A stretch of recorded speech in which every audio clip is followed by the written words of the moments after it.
सबसे पहला क्वेश्चन है दोस्तों, अस्पृश्यता का अंत संविधान के किस अनुच्छेद द्वारा किया गया है। मोस्ट इंपॉर्टेंट है, आपको बताना है कि जो अस्पृश्यता है उसका अंत संविधान के किस अनुच्छेद द्वारा किया गया है। इसका राइट आंसर हो जाएगा दोस्तों ऑप्शन नंबर ए यानी 17वें। आपको बता दें दोस्तों कि भारतीय संविधान के भाग 3 के मूल अधिकारों के अंतर्गत अनुच्छेद 17 अस्पृश्यता के अंत का उपबंध करता है। अगला क्वेश्चन देखते हैं, भारत का संविधान मान्यता प्रदान करता है। 4 ऑप्शन है आपके पास, बताना है कि भारत का जो संविधान है वह इनमें से किसको मान्यता प्रदान करता है। इसका राइट आंसर हो जाएगा दोस्तों ऑप्शन नंबर सी यानी धार्मिक एवं भाषाई अल्पसंख्यकों को। आपको बता दें कि भारत का जो संविधान है वो धार्मिक एवं भाषाई अल्पसंख्यकों को अनुच्छेद 30 मान्यता प्राप्त करता है। अगला क्वेश्चन देख लेते हैं दोस्तों, निम्नलिखित में से कौन राज्य सूची में नहीं है। आपको बताना है इनमें से कौन है जो कि राज्य सूची में नहीं है। राइट आंसर हो जाएगा दोस्तों ऑप्शन नंबर डी यानी सुरक्षा। आपको बता दें दोस्तों कि केंद्र और राज्यों के बीच विधायी शक्ति का विभाजन 3 सूचियों के माध्यम से किया जाता है। ये हैं संघ सूची, राज्य सूची और समवर्ती सूची। संघ सूची पर संघ सरकार और संघीय संसद की अनन्य अधिकारिता है और राज्य सूची पर राज्य सरकार और राज्य विधानमंडल की अधिकारिता है, तथा अगर समवर्ती सूची की बात करें तो इस पर केंद्र और राज्य दोनों की अधिकारिता है। और बात करें दोस्तों कृषि, जेल और सिंचाई, ये तीनों जो हैं दोस्तों ये राज्य सूची के विषय हैं, जबकि सुरक्षा संघ सूची का विषय है। अगला क्वेश्चन देखते हैं दोस्तों, मौलिक अधिकार को प्रवृत्त कराने के लिए निम्नलिखित रीटों में से कौन सी रीट जारी की जा सकती है। वेरी इंपॉर्टेंट ये क्वेश्चन है और मैक्सिमम बार रिपीट हुआ है। आपको बताना है कि जो मौलिक अधिकार को प्रविष्ट कराने के लिए इनमें से किन रीटों को जारी किया जा सकता है। तो इसका जो राइट आंसर हो जाएगा दोस्तों ऑप्शन नंबर डी हो जाएगा यानी उपरोक्त सभी। आपको बता दें दोस्तों कि संविधान के अनुच्छेद 32 के अंतर्गत मौलिक अधिकारों को प्रवृत्त कराने के लिए सर्वोच्च न्यायालय और उच्च न्यायालय में 5 रीटें जारी करता है। और कौन कौन से हैं तो यह है बंदी, प्रत्यक्षीकरण, परमादेश, निषेध, इसके अलावा है दोस्तों अधिकार परीक्षा और प्रतिषेध। ये सभी रीटें मौलिक अधिकारों को प्रवृत्त कराने हेतु ही जारी की जाती है। अगला क्वेश्चन देख लेते हैं, याचिका जैसे कि परमादेश, बंदी, प्रत्यक्षीकरण जारी किए जाते हैं। आपको बताना है जो याचिका होती है परमादेश और बंदी प्रत्यक्षीकरण वह किसके द्वारा जारी किया जाता है। राइट आंसर हो जाएगा ऑप्शन नंबर सी यानी उच्च न्यायालय द्वारा। आपको बता दें कि संविधान के अनुच्छेद 226 के अधीन उच्च न्यायालयों द्वारा तथा अनुच्छेद 32 के अधीन सर्वोच्च न्यायालय द्वारा नागरिकों के मौलिक अधिकारों की रक्षा के लिए 5 प्रकार की याचिकाएं या रिट जारी की जाती हैं। अगला क्वेश्चन देख लेते हैं दोस्तों, मौलिक अधिकार के बारे में सुनवाई करने का अधिकार किसको प्रदान किया जाता है। 4 ऑप्शन है आपके पास, बताना जो मौलिक अधिकार के बारे में सुनवाई करने का अधिकार किसको प्रदान किया जाता है। तो इसका राइट आंसर हो जाएगा दोस्तों ऑप्शन नंबर डी हो जाएगा यानी ए तथा बी यानी सर्वोच्च न्यायालय और उच्च न्यायालय। आपको मैंने बताया दोस्तों कि सर्वोच्च न्यायालय तथा उच्च न्यायालय मौलिक अधिकारों के रक्षक के रूप में कार्य करते हैं और इन्हें मौलिक अधिकारों के बारे में सुनवाई करने का अधिकार प्राप्त है। अगला क्वेश्चन देखते हैं दोस्तों, निम्नलिखित में से कौन सा व्यक्तित्व स्वातंत्र्य सुनिश्चित करता है। आपको बताना है इनमें से कौन सा व्यक्तित्व है जो स्वातंत्र्य सुनिश्चित करता है। इसका राइट आंसर हो जाएगा दोस्तों ऑप्शन नंबर बी यानी बंदी प्रत्यक्षीकरण। आपको बता दें कि संविधान के अनुच्छेद 32 और अनुच्छेद 226 के अंतर्गत व्यक्ति के मौलिक अधिकारों की सुरक्षा हेतु बंदी प्रत्यक्षीकरण और परमादेश, अधिकार परीक्षा तथा उत्प्रेषण व प्रतिषेध की रीटें सर्वोच्च न्यायालय एवं उच्च न्यायालयों द्वारा जारी की जाती है। इनमें से बंदी प्रत्यक्षीकरण रीट का संबंध व्यक्तिगत स्वातंत्र्य को सुनिश्चित करने से है। इसमें अवैध रूप से बंदी व्यक्ति को सरसीर उपस्थित करने का आदेश न्यायालयों द्वारा दिया जाता है। अगला क्वेश्चन देखते हैं दोस्तों, भारतीय संविधान में राज्य के नीति निदेशक सिद्धांतों का निरूपण किस स्थान के लिए किया गया है। मोस्ट इंपॉर्टेंट है क्वेश्चन ये और मैक्सिमम बार रिपीट हुआ है। आपको बताना है कि जो भारतीय संविधान में राज्य के नीति निदेशक सिद्धांतों का निरूपण किस स्थान के लिए किया गया है? राइट आंसर हो जाएगा ऑप्शन नंबर सी यानी सामाजिक और आर्थिक लोकतंत्र। आपको बता दें कि जो भारतीय संविधान में राज्य के नीति निर्देशक सिद्धांतों का निरूपण सामाजिक, आर्थिक और राजनीतिक लोकतंत्र की स्थापना के लिए किया गया है। अगला क्वेश्चन देख लेते हैं।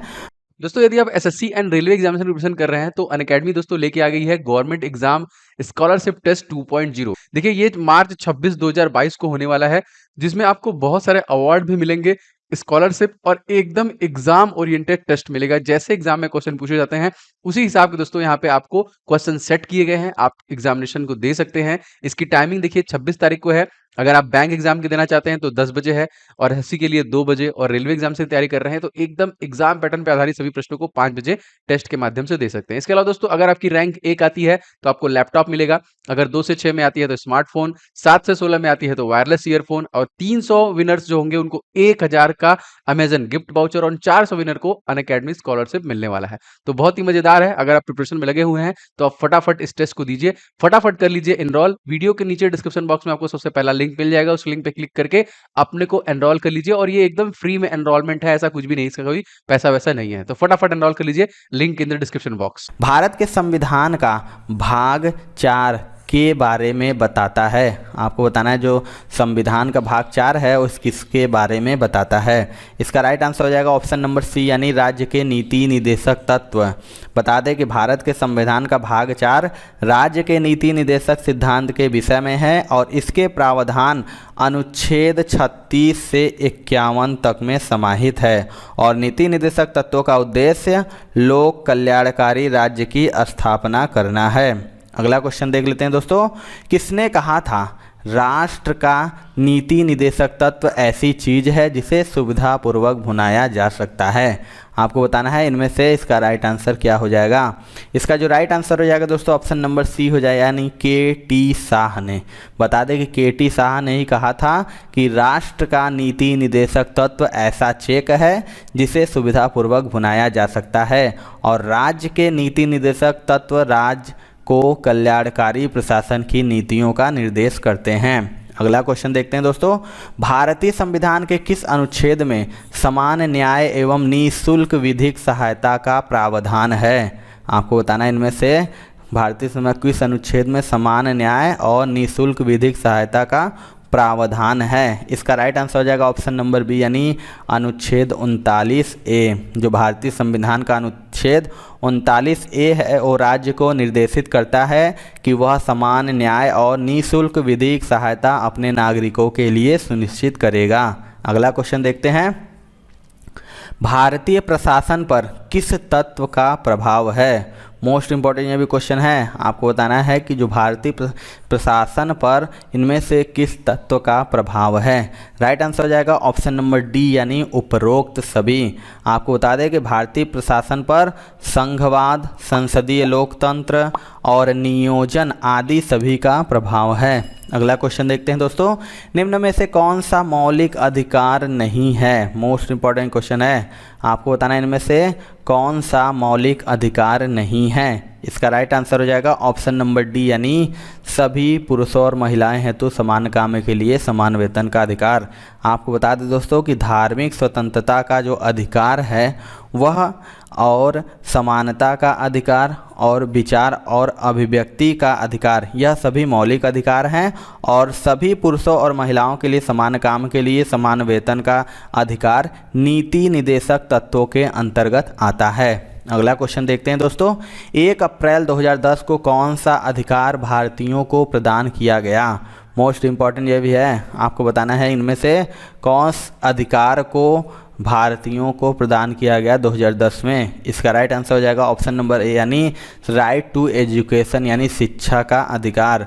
यह बता दें कि भारतीय संविधान के अनुच्छेद 21 के अनुसार राज्य 6 से 14 वर्ष तक की आयु वाले सभी बच्चों के लिए निःशुल्क और अनिवार्य शिक्षा देने का ऐसी रीति से जो राज्य विधि द्वारा अवधारित करे उपबंध करेगा। अगला क्वेश्चन देखते हैं दोस्तों। भारतीय संविधान द्वारा गारंटी प्राप्त निम्नलिखित में से कौन सा मौलिक अधिकार नहीं है? आपको बताना है इनमें से कौन सा अधिकार गारंटी प्राप्त नहीं है। इसका जो राइट आंसर हो जाएगा दोस्तों ऑप्शन नंबर हो जाएगा डी, यानी इनमें से कोई नहीं। आपको बता दें दोस्तों ये तीनों ही जो हैं वो मौलिक अधिकारों की श्रेणी में आते हैं। बात करें पहले की तो प्राइमरी स्तर की शिक्षा 6 से 14 वर्ष तक के सभी बच्चों के लिए निःशुल्क तथा अनिवार्य शिक्षा के रूप में उपलब्ध करानी होगी और 86वें संविधान संशोधन 2002 के द्वारा यह प्रावधान किया गया है। अगला क्वेश्चन देखते हैं दोस्तों, राष्ट्रीय बाल अधिकार संरक्षण आयोग ने बाल कलाकारों के लिए कितने वर्ष की न्यूनतम आयु निर्धारित की है। मोस्ट इम्पॉर्टेंट आपको बताना है कि जो राष्ट्रीय बाल अधिकार संरक्षण आयोग है वह बाल कलाकारों के लिए न्यूनतम कितने वर्ष की आयु निर्धारित की है। इसका राइट आंसर हो जाएगा दोस्तों ऑप्शन नंबर डी, यानी इनमें से कोई नहीं। आपको बताया दोस्तों कि राष्ट्रीय बाल संरक्षण आयोग द्वारा वर्ष 2010-11 में जारी दिशा निर्देशों के अनुसार विभिन्न व्यवसायों के लिए अलग अलग उम्र सीमा का निर्धारण किया गया है, लेकिन बाल कलाकारों को इसके बाहर रखा गया है और माता पिता की सहमति से बच्चे किसी भी उम्र से इस क्षेत्र में काम कर सकते हैं। अगला क्वेश्चन देखते हैं दोस्तों, 14 वर्ष से कम उम्र के बच्चों को जोखिम भरे काम पर ना लगाना किस अधिकार के प्रति संरक्षण है। मोस्ट इंपॉर्टेंट यह भी है, मैक्सिमम बार रिपीट हुआ है। आपको बताना है इसका राइट आंसर इनमें से कौन सा होगा। तो इसका राइट आंसर हो जाएगा ऑप्शन नंबर ए, यानी शोषण के विरुद्ध। आपको बता दें कि 14 वर्ष से कम उम्र के बच्चों को जोखिम भरे काम पर न लगाना शोषण के विरुद्ध अधिकार है और इसको अनुच्छेद 24 में रखा गया है। अगला क्वेश्चन देख लेते हैं दोस्तों, मूल कर्तव्य का वर्णन संविधान के किस अनुच्छेद में है। मोस्ट इंपॉर्टेंट क्वेश्चन है। आपको बताएं जो मूल कर्तव्य का वर्णन है वो संविधान के किस अनुच्छेद में है। राइट आंसर हो जाएगा ऑप्शन नंबर बी, यानी अनुच्छेद 51A। बता दें कि मूल कर्तव्यों का जो वर्णन है वो 51A में किया गया है और वर्ष 1976 में 42वें संविधान संशोधन द्वारा इस प्रावधान को सम्मिलित किया गया था। अगला क्वेश्चन देख लेते हैं दोस्तों, निम्नलिखित में से कौन सा अधिकार राजनीतिक अधिकारों की श्रेणी में आते हैं। मोस्ट इंपॉर्टेंट है, आपको बताना है इनमें से कौन सा अधिकार है जो राजनीतिक अधिकारों की श्रेणी में आते हैं। तो इसका राइट आंसर हो जाएगा दोस्तों ऑप्शन नंबर ए, यानी निर्वाचित होने का अधिकार। आपको बता दें कि जो निर्वाचित होने का अधिकार है वो राजनीतिक अधिकारों की श्रेणी में आते हैं और इस अधिकार के आधार पर भारतीय नागरिक चुनाव में निर्वाचित होते हैं। अगला क्वेश्चन देखते हैं, महिलाओं के लिए राज्यसभा में पारित आरक्षण विधेयक जिसमें 33% आरक्षण का प्रावधान किया गया है, इसका संबंध किससे है। आपको बताना है कि जो ये 33% आरक्षण दिया गया महिलाओं को, इसका प्रावधान किया गया है उसका संबंध किससे है। राइट आंसर हो जाएगा दोस्तों ऑप्शन नंबर बी, यानी संसद एवं विधानसभा। बता दें कि महिलाओं के लिए राज्यसभा में पारित आरक्षण विधेयक जिसमें 33% आरक्षण का प्रावधान किया गया है संसद एवं राज्य विधानसभाओं से संबंधित है और महिलाओं के 33% सीटों के आरक्षण की व्यवस्था के लिए 108वां संविधान संशोधन संसद में अभी लंबित है। अगला क्वेश्चन देख लेते हैं दोस्तों, चतुर्थ स्तंभ शीर्षक पद का प्रयोग निम्न में से किसे इंगित करने के लिए होता है।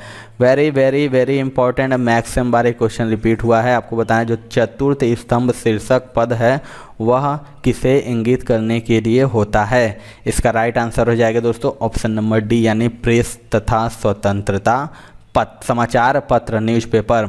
बता दें दोस्तों कि लोकतांत्रिक शासन व्यवस्था के 4 स्तंभ होते हैं। कौन कौन से? तो विधायिका, कार्यपालिका, न्यायपालिका तथा स्वतंत्र प्रेस व समाचार पत्र। और प्रेस तथा समाचार पत्रों को आधुनिक उदार लोकतंत्र में 4th स्टेट या चतुर्थ स्तंभ कहा जाता है। अगला क्वेश्चन देख लेते हैं दोस्तों, ग्राम पंचायत चुनाव कराने का निर्णय लिया जाता है। आपको बताना है जो ग्राम पंचायत चुनाव होता है उसको कराने का निर्णय कौन लेता है। मोस्ट इंपॉर्टेंट ये भी क्वेश्चन है। इसका राइट आंसर हो जाएगा दोस्तों ऑप्शन नंबर डी, यानी राज्य सरकार द्वारा।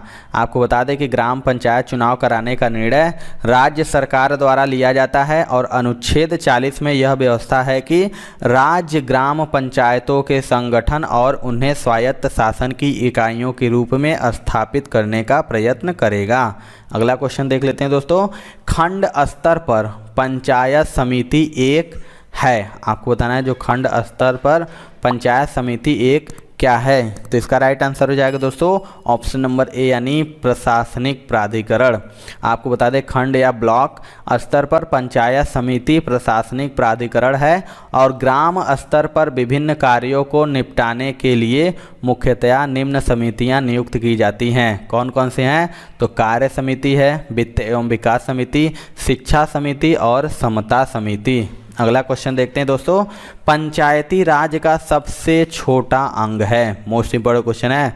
आपको बताएं जो पंचायती राज होता है उसका सबसे छोटा अंग कौन सा है। इसका राइट आंसर हो जाएगा ऑप्शन नंबर डी यानी ग्राम पंचायत, जो कि पंचायती राज का सबसे छोटा अंग है। और भारतीय पंचायती राज व्यवस्था त्रिस्तरीय है और यह बलवंत राय मेहता समिति की सिफारिशों पर आधारित है। और भारतीय संविधान के अनुच्छेद 40 में पंचायती राज व्यवस्था का उल्लेख है। अगला क्वेश्चन देख लेते हैं, भारतीय संविधान के किस अनुच्छेद में राज्य को ग्राम पंचायत के संगठन का निर्देश दिया गया है। मोस्ट इंपॉर्टेंट क्वेश्चन है।